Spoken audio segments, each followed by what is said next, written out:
Mas não vai falar essa parte, tá? Corta.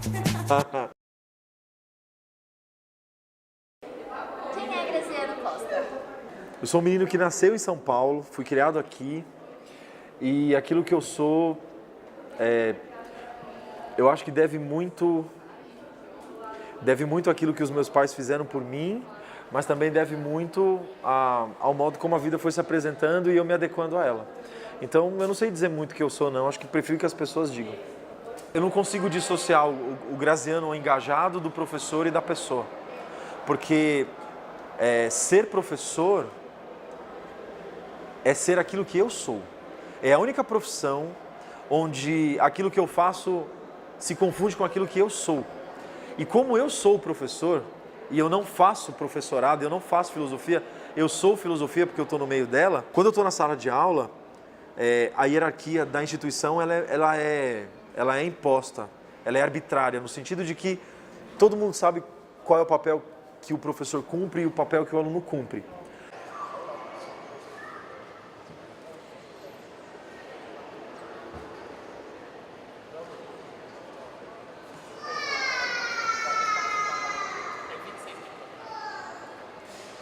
Eu tenho experiências bem marcantes que não me desanimaram, mas que me assustaram, porque dar aula para uma determinada classe social e privilegiada faz com que a gente seja atacado porque de repente a gente quer mostrar alguma coisa que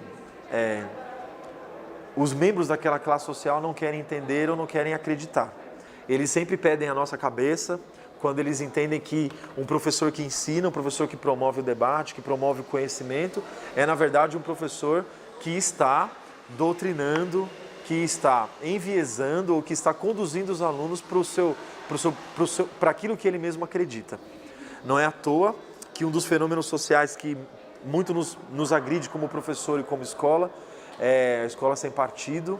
E numa sociedade onde a maioria das pessoas não leem ou a maioria das pessoas não gostam de ler, o livro é um ato de resistência para essa sociedade. E para completar, um livro de filosofia numa sociedade que não gosta e que não pretende que a filosofia ela continue no ensino médio, por exemplo, e porque a gente vive uma sociedade autoritária que também não quer pensar, que não quer refletir, eu lancei um livro por uma questão de resistência, um ato político. Qual é o título? Navalha do Apontador. De onde veio isso? Porque eu já tive algumas alunas e alguns alunos que se cortavam. Por inúmeros motivos, que aqui a gente não precisa mencionar, mas que é de conhecimento de muita gente. E um aluno que se corta é um aluno que escandaliza, no sentido de... Escandaliza no sentido de até onde o ser humano pode ir com a própria vida, porque de repente ela passa por um momento complicado e a única forma de você esquecer uma dor que não passa é provocar uma dor no corpo, como por exemplo se cortar ou deixar de comer. A capa do meu livro foi ele que fez, mas eu deixei que ele criasse a partir da leitura do conto Navalha do Apontador.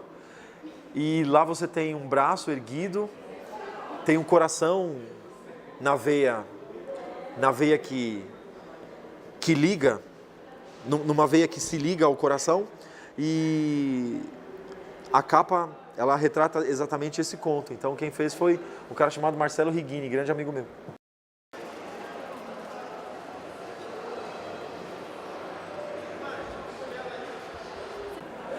Você tem um filho? Tenho. Como ele te inspira?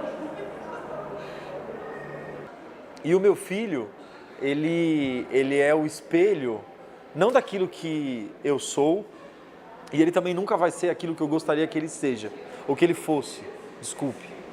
Mas o meu filho me inspira a trabalhar com ele e aceitar nele aquilo que ele conseguisse ser como pessoa. Então, qual seria o papel da aula de filosofia para a criação de um ser político? O papel do filósofo é fazer o sujeito se compreender como ser político no sentido de ser cidadão.